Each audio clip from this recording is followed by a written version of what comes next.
What it do, Dream Team? It's your boy Neal back with another reaction video. Here we are with how the US ruined bread. Wait, we ruined bread? How? How can you ruin bread? I guess we're about to find out. But before we jump in, make sure you subscribe to the channel, ring the notification bell, get a video a thumbs up so it gets suggested. Social media and Patreon, all up top. You subscribe to any of it. Put all the links in the description. All you gotta do is hit the link, follow me, talk to me. I'm human. I talk back. And if you got a favorite video you want to see me react to, you can subscribe to Patreon or in the description section there's a Google form link. What we got? I love bread. There is so much good bread in France. I love rolls. Although man doth not live by bread alone, without it the meal seems incomplete. On every corner there is a bakery that is pumping out delicious, fresh, well-made bread. It's so fresh. This is not easily available to me, and I want to know why. Why is it that the bread that I can get easily looks very, very different? Why is it that the US sucks at making bread? In fact, let me just show you what that looks like. Okay, wait, it's 12 hours earlier, still back in the US. I'm actually at a grocery store right now. This is how a lot of us Americans get our bread. For sure. Sigh. My favorite part is when they make this plastic look like it's steaming. It's just like foggy plastic to be like, this was just baked right now. And it's like, no, this was actually baked like 3 weeks ago in a factory in like Connecticut. It's even made with real butter. Always buy Wonder Bread. You'll be glad you did. The reason I'm purchasing this bread is because I want to bring it with me to France, just to like have an example lesson, and I may use it as a pillow because it's literally as soft as a Nova foam pillow. Yeah, I ain't gonna lie, they Wonder Bread be my go-to. But here we always say like this is the best thing. Like one of the sayings, not what we always say. One of the sayings, it's the best thing since sliced bread. Like yeah, you know what I'm saying? So I thought sliced bread was an amazing thing. I thought it was a great thing. But let's finish this video. And I may use it as a pillow because it's literally as soft as a Nova foam pillow.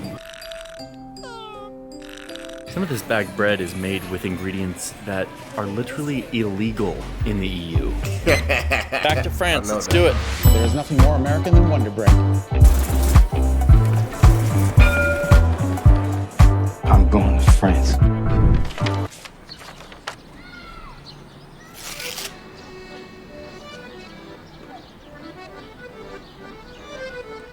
In case you're wondering, yes, any video from Paris must include music like this. Nice, gentle cafe accordion music.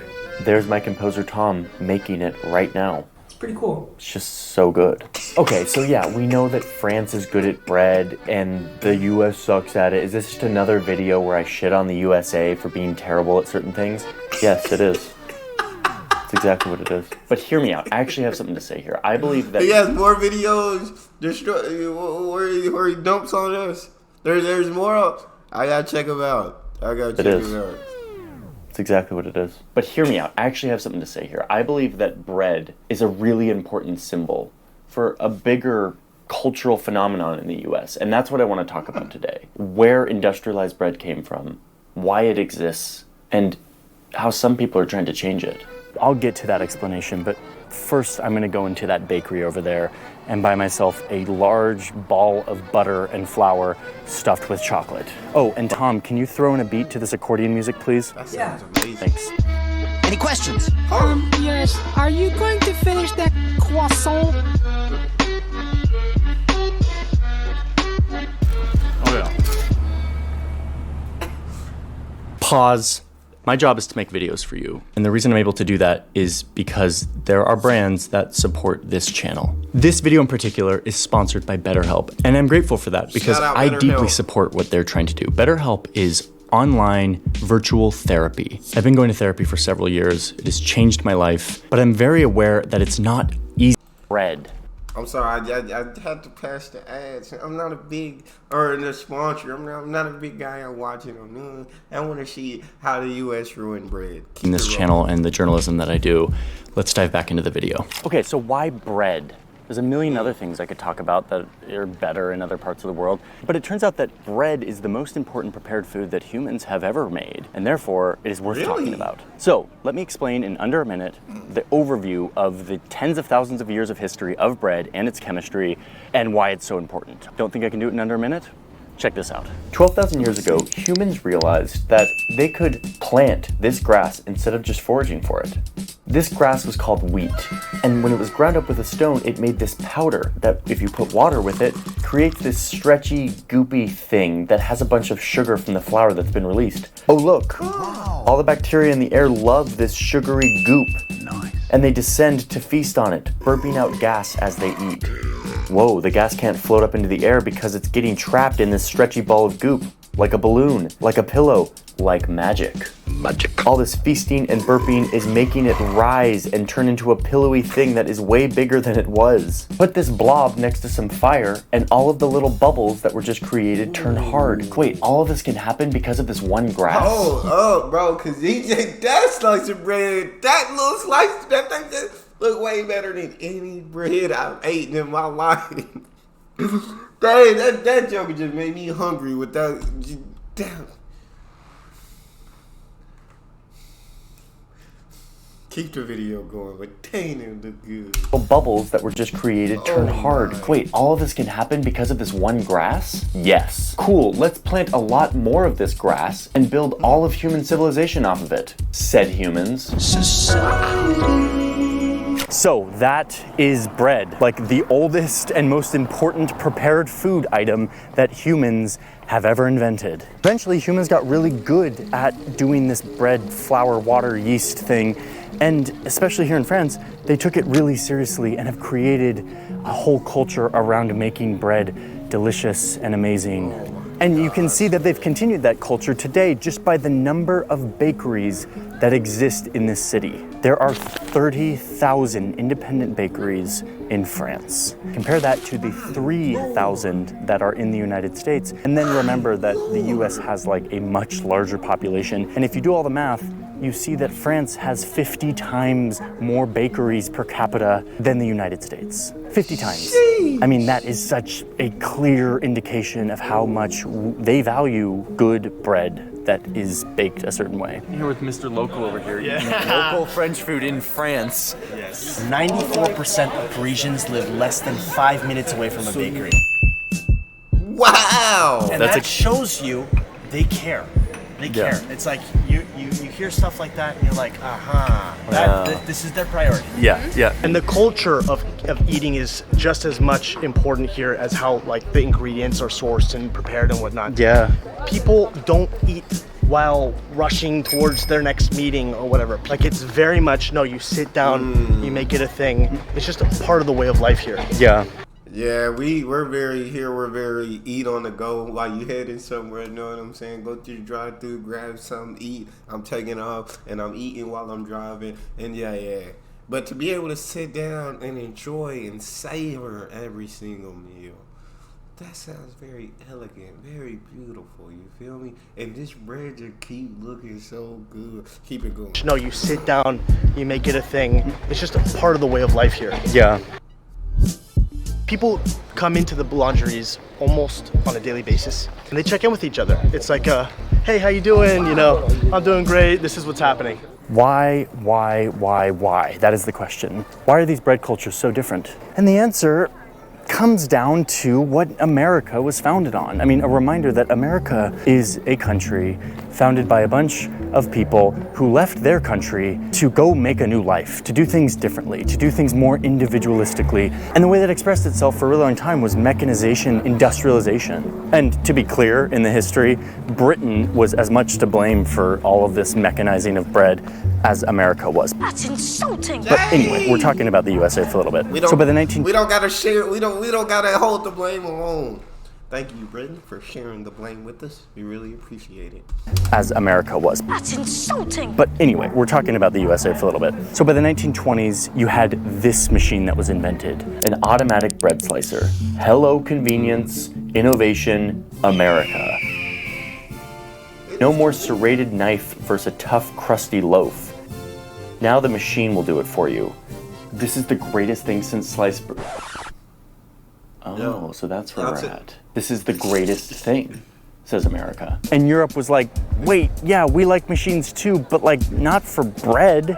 Slice this bread and you make your bread spoil faster. We don't need a machine for sliced bread. But the automatic slicer was just the beginning for America. No, I'm just getting warmed up. Now that we have sliced bread that, yes, spoils faster, let's make it, I don't know, not spoil as fast. One way to do this is to take the part of the wheat berry that has oils in it, the husk and the bran, and get rid of it. Focus on the big carb-loaded berry in the middle.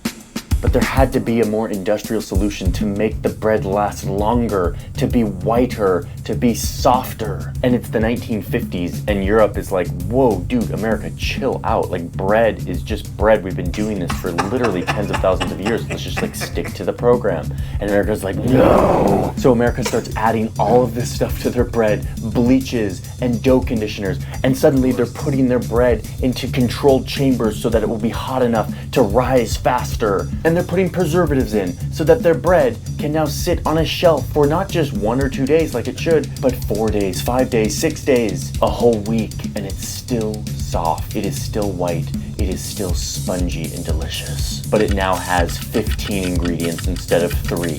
And it's cheap and convenient and stable, and America is loving this, and Europe is like, whoa. You took this way too far. This is not bread anymore. And indeed, I would argue that this is not bread anymore. This is a bread-like substance. It's a different product. It's a bread-like substance. Dang, this is crazy though. But yeah, it makes Europe was like, hey bro, like chill. Hey, bread is bread. You feel it don't need all them extra ingredients, extra chemicals, all that stuff you put in. But the USA like, nah, fam. No, we all about profit here. So if we can give it to them conveniently already sliced, and we can keep it on the shelf for up to a week, you feel we can make it stay fresher for longer. We gonna do what we gotta do, cause we want that money rolling in.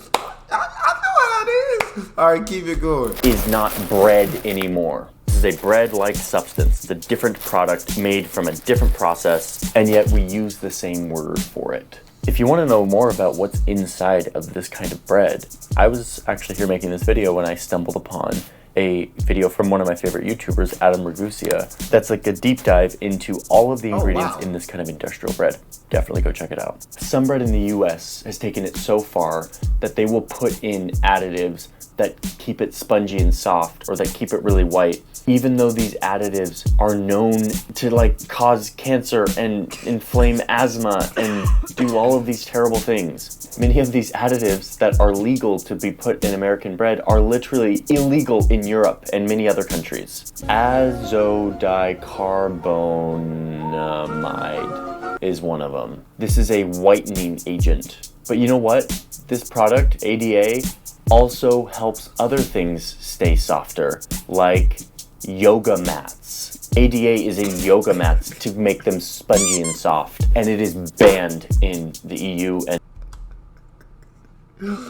how are we doing this? How are we using the same thing? They put in yoga mats and put it in their bread. How, Sway? Yoga mats to make them spongy and soft, and it is banned in the EU and many other countries. Our obsession with convenience, cheapness, softness, shelf life has led us down a really dangerous path, and yet we're totally okay with it somehow. This is why I think bread is a useful symbol for broader American culture. It shows us how far we're willing to go to prioritize things like cheapness and convenience over tried and true methods that have been baked into culture. Of course, industrialized bread exists here as well. It doesn't have some of the carcinogenic ingredients that are not allowed in the EU, but it still has all of the dough conditioners, bleaches, still artificially risen, all of that. The difference is that it is rare. It is much more rare here. What is much more common is the ability to go to your local bakery and get bread that only has a few ingredients. And it's the ingredients that humans have been using for tens of thousands of years to make this staple food. The feeling that I generally have is that this is how it should be. And then when I go elsewhere and you have other kinds of bread that last kind of bizarre amounts of time, you know, you're like, this is not really how it should be. You get calibrated to kind of this new standard here, and it kind of ruins you. Turns out Paris is low-key one of the most bikeable cities I've ever been in, but it used to not be like that. Like last time I was here, it was not this bikeable. I smell some urban design policy changes afoot here. Someone tried to change this in the US a few years ago, a company called Panera. What could be better than a visit to Panera Bread? Tried to bring like European bread culture to the United States. And they did. They had high quality, delicious bread. But what happens next is potentially the best metaphor for America. Hello, I like money. They got a business loan so they could expand. Now, if we're going to talk about symbolism, Mr. Krabs is the perfect symbol for America, bro. Mr. Krabs is 100% perfection for America, bro. Metaphor for America. Hello, I like money. They got a business loan so they could expand. And then they got investors and they started to expand and scale. And then they were purchased in a massive merger. And now they're planning to go public on the public stock exchanges. Like, they just became a massive corporation who does not focus on making quality artisan bread. Instead, they're now just a machine pumping out bread that kind of looks and feels like European bread, but is now done in a uniform, mass-produced, industrialized process, all in the name of scale and profit. Wow, they have it. Canned bread. So the question is, why does this matter? Like, am I just being a snob who's like, traditional bread is better and therefore everyone should have it and I hate America? That was snobby. You're a snob. No, I'm not. Kind of, yeah. But also, it actually makes a difference in how it goes into your body. The beauty of bread always was that you could put this goop out in the air and bacteria would come down and start to feast on it and kind of start the digestion process. That is what natural fermentation does, is it starts to break down the wheat and make it ready to go into your body. The way that we make bread in America doesn't really leave time for this. We use heat and chemicals to speed this process up, to make it rise faster, to make it rise bigger in an artificial, synthetic way. And so you're actually getting a much inferior product to what original bread making looks like and what it produces. Yes, it lasts longer. Yes, it tastes like chewy, pillowy, sugary heaven, but it's not bread the way that humans have been eating it for tens of thousands of years. Convenience, scale, independence, that is what we love in America. We love shelf life. We love industrialized efficiency. And to me, yeah, all that stuff is super great because it means we get to live these wonderful, prosperous, convenient lives. But I think we lose something really big when we focus on those as the priorities as opposed to quality and community and culture. Last thing I'll say here is that this is slowly changing. You have a movement in the US of people making some of the best bread in the world using the most traditional methods and ingredients. In these big cities, you have amazing bakeries doing bread that is on par with anything you could get in Europe. And that kind of blows my mind. The problem is, and my critique, is that that is still so rare and specialty and really only available to people who live in big urban areas. And meanwhile, the rest of us, the most accessible bread to us is this industrial, mass-produced garbage. Belongs in the trash! And that is enough to make me pretty frustrated. Now I like this guy. I feel like I have seen one of his videos before actually. But dang, I need to go to one of these bakeries. I need to go to a bakery and see if they got that real stuff and see if they got that real bread. Cause all I eat is this industrialized sliced bread, and it is very convenient.